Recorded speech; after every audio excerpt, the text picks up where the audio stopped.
What's good, Blaze Up Podcast? Welcome back to the channel. It's your boy Jared. Y'all,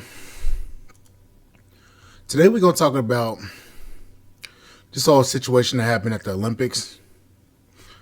And I wanted to stay away from this topic, but it seems like it's a pretty big topic that needs to be said and talked about. And honestly, I'm going to say this. First off, I do not agree with it. I don't. And before y'all call me transphobic and all this shit, I'm not. I'm not transphobic. The shit that's going on nowadays needs to be stopped. But today we're gonna take a video from Art of Dialogue, and this needs to be really talked about. Did you see the opening to the Olympics? The drag queens? That was ridiculous. Well, if you want an explanation for today's politics, it's not really political. We have, under our system, they have a right to try to do this. We have the rainbow cult. Some LGBTQIA practitioners, and I don't care whether you're gay or not, get your freak on in your bedroom. That's your business. But we have a cult, and that cult is attempting to impose itself as the official faith of the United States. You can't take Christianity, you can't take Judaism, you can't take Hinduism, you can't take Islam, you can't take Confucianism, you can't take Sikh religions and impose it on the people. But you can take rainbow all day long, and you can plaster the hallways, the classrooms, the sidewalks, the crosswalks, the buildings, the White House, the Capitol building. You can force people to put up with it. You can fly the symbol, the rainbow flag, onto the American flag on government flag poles. You can put that stuff that the rest of the world hates out on the front with the opening act for the Olympics, and nobody's supposed to be able to do anything about it. That's imposition of a faith on the country. And what do we have? We have a right to be free from somebody forcing a religion, faith, a cult, a discipline, a way of life, or anything on us. You know, Judge Joe Brown is correct about this. And let me explain to you why I've come to that conclusion. I've always believed that what they're trying to do is they're trying to impose their beliefs onto you. You can tell by the way that they act, the policies that they're trying to implement, the different ways that they're trying to incorporate that lifestyle into children's cartoons and shit. It's a cult. And the problem with that is this. We, as heterosexual people, never really gave a fuck about what you do in your bedroom. You want to be gay, lesbian, bi, whatever. I don't care. But the problem comes in is where you try to impose your beliefs onto mine and tell me that my beliefs are wrong based upon your own logic and thought process, instead of understanding where the fuck I'm coming from when it comes to that. So what is going on with American politics is you have the acolytes, the disciples, etc., of a new faith trying to impose this on the public. You have a conglomeration that started off 55 years ago of lesbians, L, gays, G, bisexuals. They added the T, the trans thing, which really disturbs a lot of homosexuals, I'm advised. And then you got the whole thing with the rest of the alphabet, the questioning or queer. You've got the intersectionality, and they have allied with pedophilia. They've allied with this thing with the transsexual bit. And I have lesbian acquaintances who said they detest that. They like pretty girls, and here's something they think is pretty girl, and it's still got a dick. They don't like that. Or some guy talking about he's dealing with a guy, he likes guys, and it turns out to be a girl masquerading as a guy. You've completely destroyed girl watching and boy watching because nobody knows what they're looking at. To ally with the pedophile, you have a whole lot of gay folk that have some very bad memories of getting turned out by some pervert who was a pedophile, and they don't like that thing. So as one person that I used to work with out in LA, he swings, but as he said, just because you're a Christian doesn't mean you support Branch Davidian or you supported Reverend Jim Jones serving Kool-Aid at large church picnics. Just because you are a Muslim doesn't mean you support Al-Qaeda or ISIS. Just because somebody's gay doesn't mean they support the rainbow cult. So under the name of being fair to gay folk, you are supposed to be indulgent of the LGBTQIA cult, which is something entirely different. Now, as far as your freedom in the bedroom, I can tell you it's funny. A couple of cases I had as a defense lawyer way back 1979 and 1980. I'll just relay one of them and you'll get the point. This guy had been married just 2 years to this woman, and they broke up. So he kept the house he had had for 6 years before he got married. She was ordered to return the keys. She didn't return all of them, and she wanted to go by the house and get some stuff out of there. So she drives by on the lunch hour, drives around the block, doesn't see any cars there, because dude and his girlfriend parked around the block, walked around. So she takes her key, goes in, and she finds her ex-husband and his new girlfriend on the couch going down on each other. So she steps out on the front porch. There's a cop driving by. She flags them down. The cop goes in, busts both of them for unnatural sex acts. 3 to 15 years in the state penitentiary for having mutual oral sex voluntarily. So it got funny. One old white guy on the jury said, "Wait a minute, Lawyer Brown, is you saying that if you goes down on your wife like my wife and I go down on each other, we can get 3 to 15 years in the penitentiary?" The judge said, "That's exactly right. Now you have a Fifth Amendment right. I'd suggest you remain quiet." He said, "Jesus Christ, what are we here for?" So anyway, they acquitted the guy, but it was jury nullification because they had him dead to rights. But, I mean, damn. See, that's cause 2 adults, heterosexual, were busted for their sexual activities in the bedroom. So I'm firmly of the opinion that's been 45 years ago. You know, what you do in your bedroom is your own damn business. But when you start getting out of it and you got to float and, honey, go up there and pull the man's thing, he wants you to pull his thing for him, you know, that's getting a little out of hand.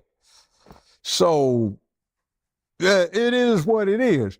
So we have politics where, for some reason, the Democratic Party seems to have embraced the rainbow cult. And you have Trump looked at as the Baba Yaga who's trying to stop that, which is in the context of so many people in mainstream media and in Hollywood swinging along with the cult, they hate him as an enemy. So we don't really have politics on issues. We have politics on passion. And the people that are solidly behind this run the #1 propaganda engine in the world, which is Hollywood. So they're doing this thing where they create a villain. They've taken somebody that black folk who are into something, Al Sharpton, Jesse Jackson, all of the black civil rights leaders, all of the rap artists, all of the black entertainers, they love to hang with Trump. He didn't do anything any differently now, but the media has made him a Baba Yaga, so everybody thinks he's a pariah because tell a lie long enough and loud enough, you can get anybody to believe it.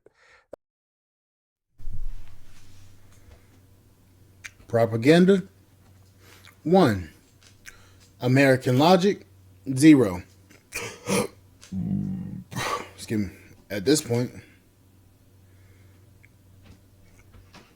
And the crazy part is, this shit is all over the damn country.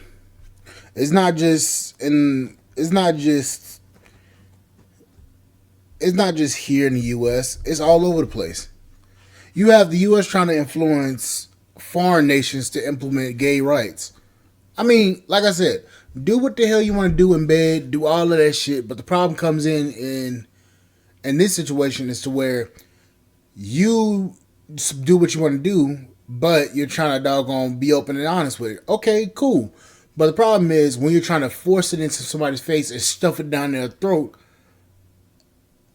that's where the issue comes in. And you're starting to see a lot of LGBT. You're starting to see a lot of gay people, gay, lesbian, and bi, and some trans people saying that this shit's getting out of control because you have the loud minority basically running around here acting crazy.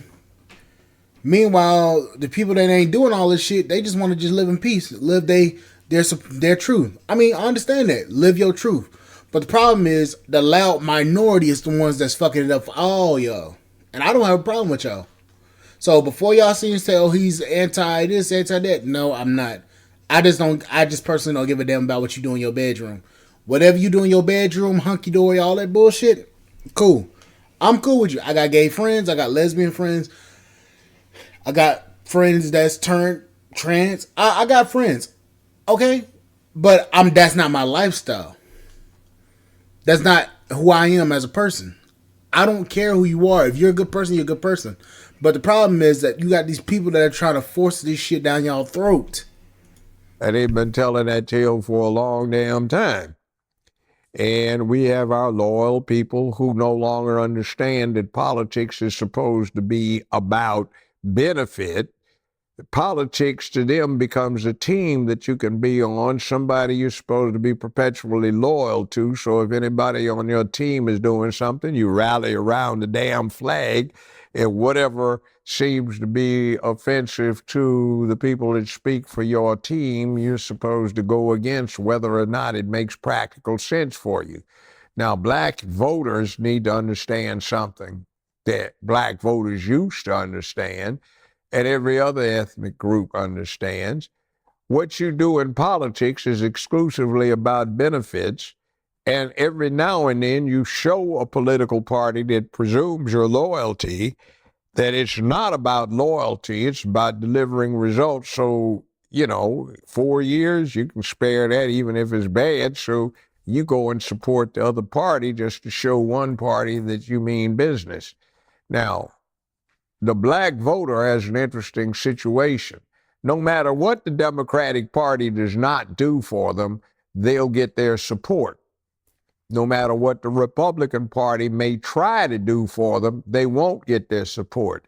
That means essentially neither party has an incentive to do a damn thing for you because one gets your support no matter what, and the other one will not get your support no matter what. That's saying a lot because for 50 years, black people voted for Democrats and haven't gotten anything. Now that black men are starting to speak up and starting to speak another tune, you have the Democrats trying to basically incite black women into forcing us to vote Democrat. What do you think? Why do you think they did the whole no voting, no fucking thing last year or 4 years ago? No voting, no fucking by Salsa Santana. Why do you think they did that? Trying to get you to vote so that you don't lose your sexual opportunities. They had strippers in front of your screens, basically saying vote and do this.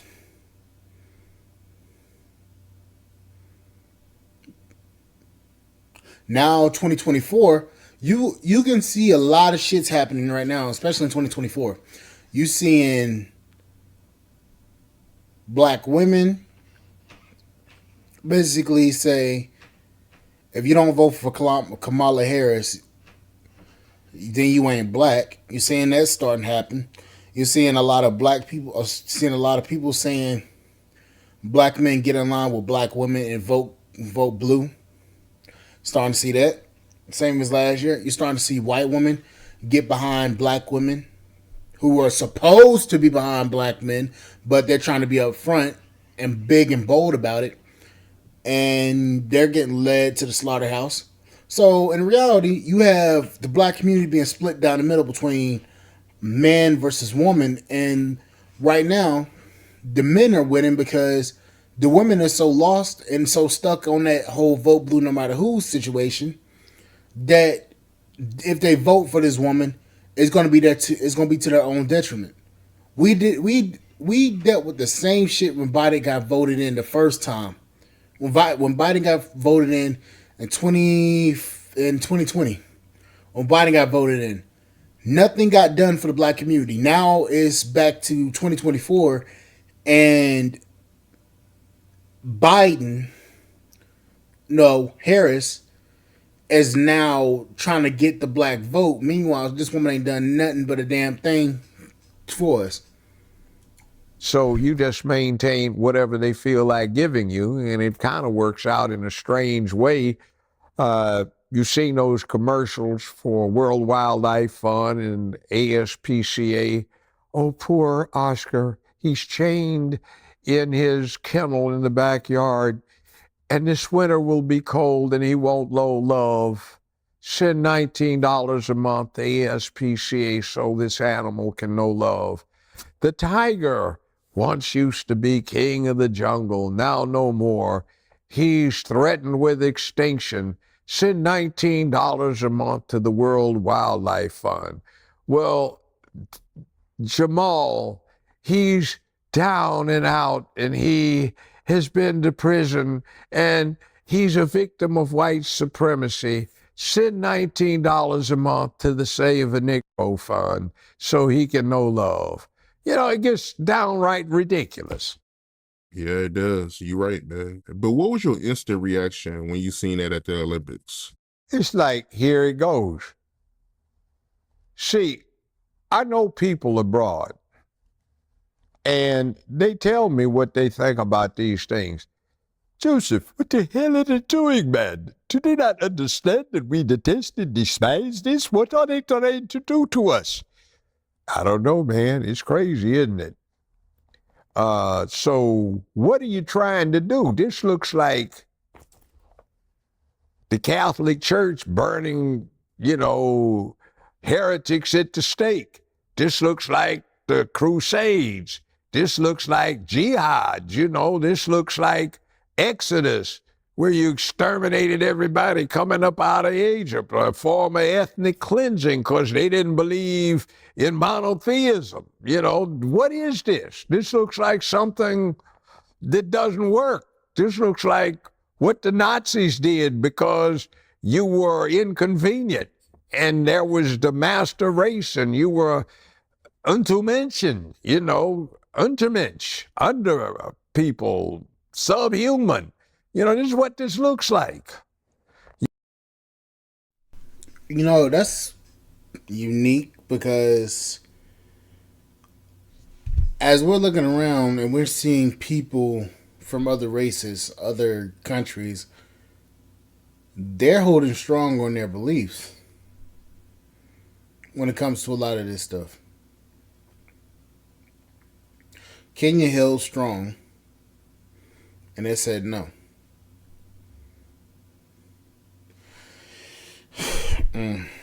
You've got actualites and people who are disciples, and they're spreading the righteous faith where we hate each other, we hate ourselves, we have no obligation to be what we were born. We hate ourselves so badly we can mutilate our bodies to become something else. And we're fluid. I mean, it's your right if you want to. That's the American way. But it doesn't mean that it's the thing we ought to support. And then, by the way, look at what's happening with Facebook, Instagram, Twitter until it became X. They still lapse back sometimes. YouTube, you can't say certain things.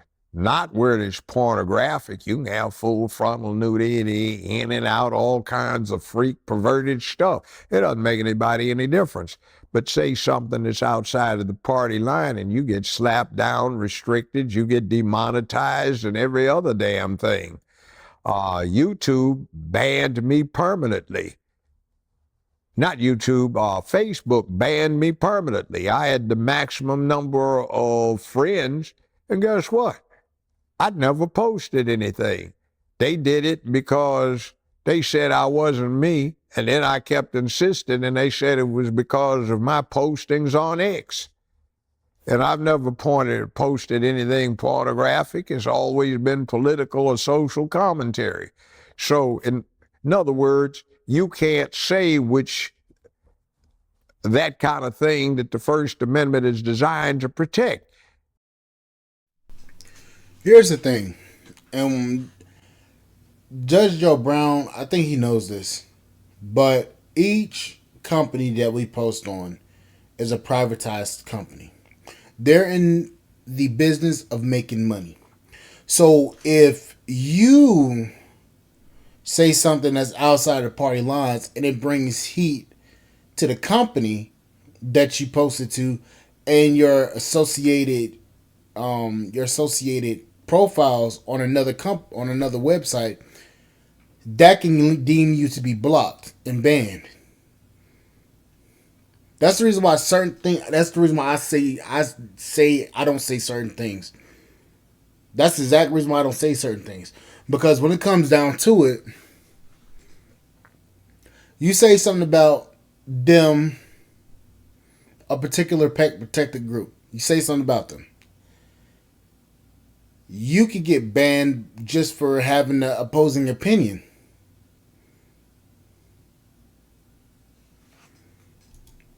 It might hurt somebody's feelings. Oh my God, you're shaming somebody. No guilt. Well, that's how humans control themselves. Shame and guilt, but you're not supposed to do that.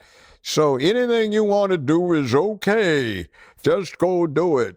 Doesn't care. You have no standards, no duty, honor, obligation, responsibility, accountability. You don't have to make where you live a better, safer, more secure place filled with economic prosperity, sense of purpose and cause. You don't have to make where you live a place of public peace, dignity, and order. Anything you want to do, you can do it. You can turn around and be a coward and run. You can sit there and fake anything out you want to do. You have no obligations. That is not how humanity got from cave to condo. And take masculinity out of the equation. One of the reasons we have such hell in the hood and in the hallway is there's no manhood out there. They don't teach these brothers, these young white guys, these young Asian guys, these young Mexican guys, these young Native Americans how to be men, how to have a fist fight, shake hands afterwards and leave it. They don't teach people to be logical, reasonable, rational, and under self-control. It's all about the sanctity and sacred nature of your emotions. Express yourself. And the problem with that messaging is this. And what I mean by messaging, I mean by express yourself because you are a person. Here's the problem with that. When you don't have masculine men in the household to help their sons regulate their emotions, and you allow the woman to instill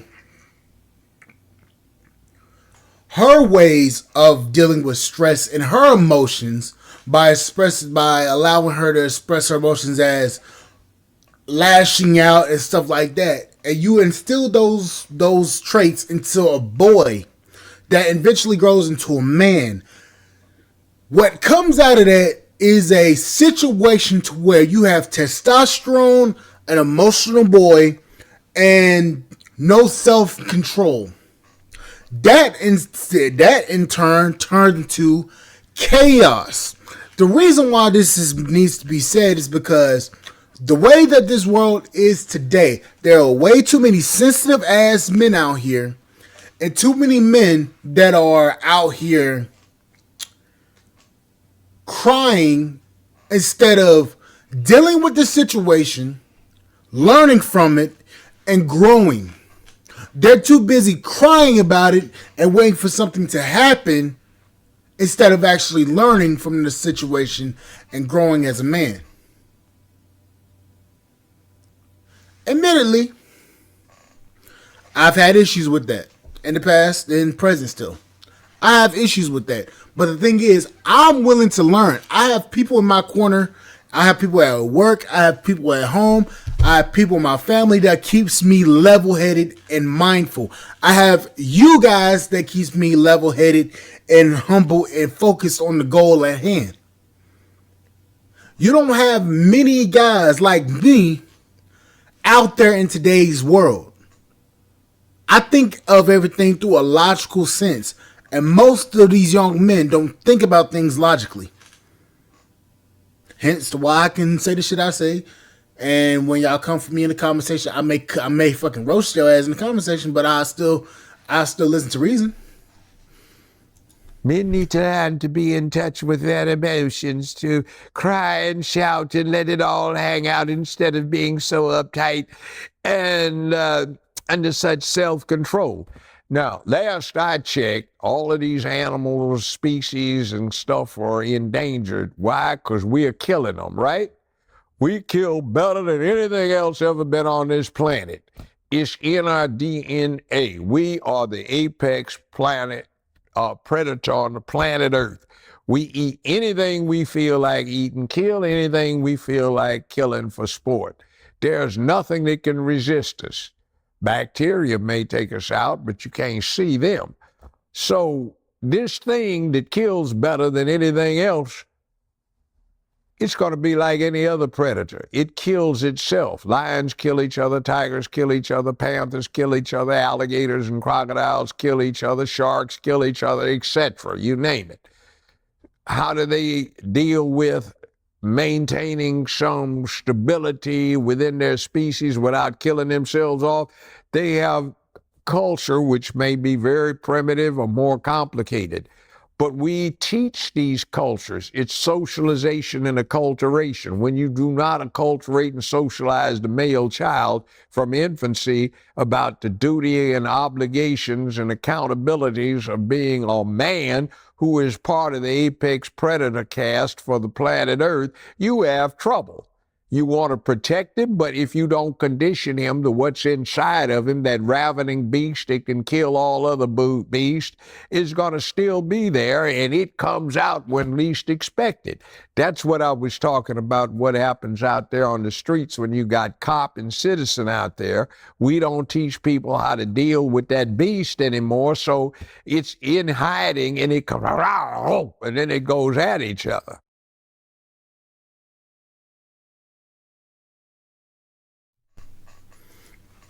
You know, that's one thing I can say about Judge Joe Brown.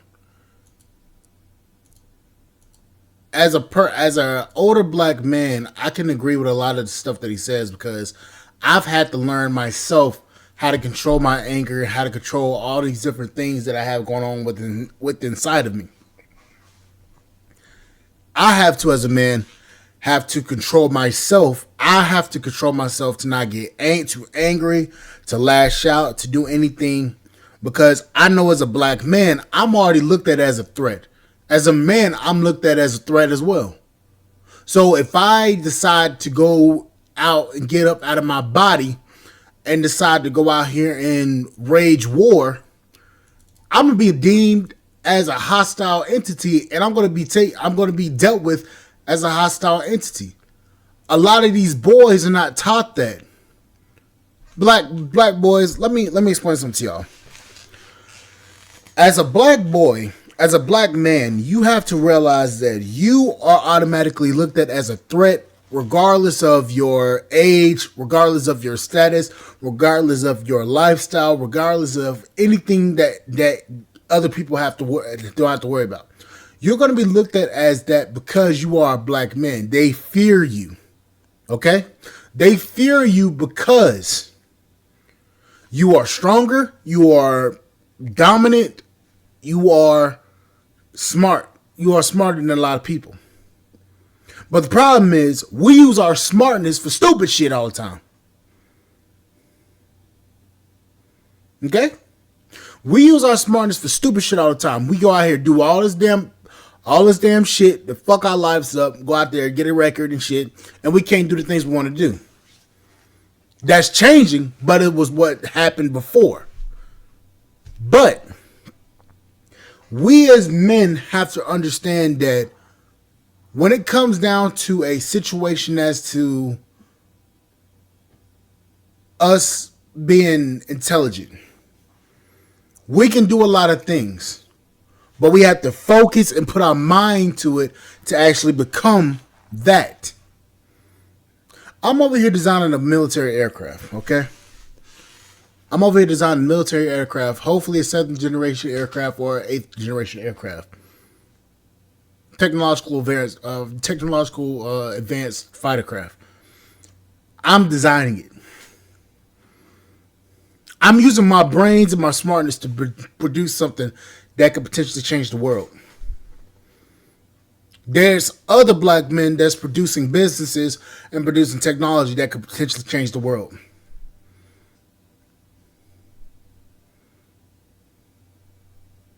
We have to put the onus and the focus onto actually helping these young black men become great. And I'm not saying, nope, don't take it as I'm saying save all of them. But save the ones that have something worthy of being saved. That's what I'm saying. We have to look and we have to identify who is worthy of being saved. Who has the brains, has the talent. If they're into some shit, they have to come to you. Offer your hand out, but they have to come to you. That's what I mean. I'm not saying put yourself into harm's way to try to save all these damn badass Negroes. That ain't what I'm saying. There's some that's lost to the stars. You can't save them. But I'm saying for the ones that actually are willing to learn, willing to do better, willing to become a better person, those are the ones I'm talking about. But that's going to be it for this video. Like, share, subscribe to the channel, support the podcast at Spotify.com. I will catch you guys on the flip side. Thank you guys for listening. And please comment down below. I want to hear what you guys are going to say. I'll catch you guys later. Bye, guys.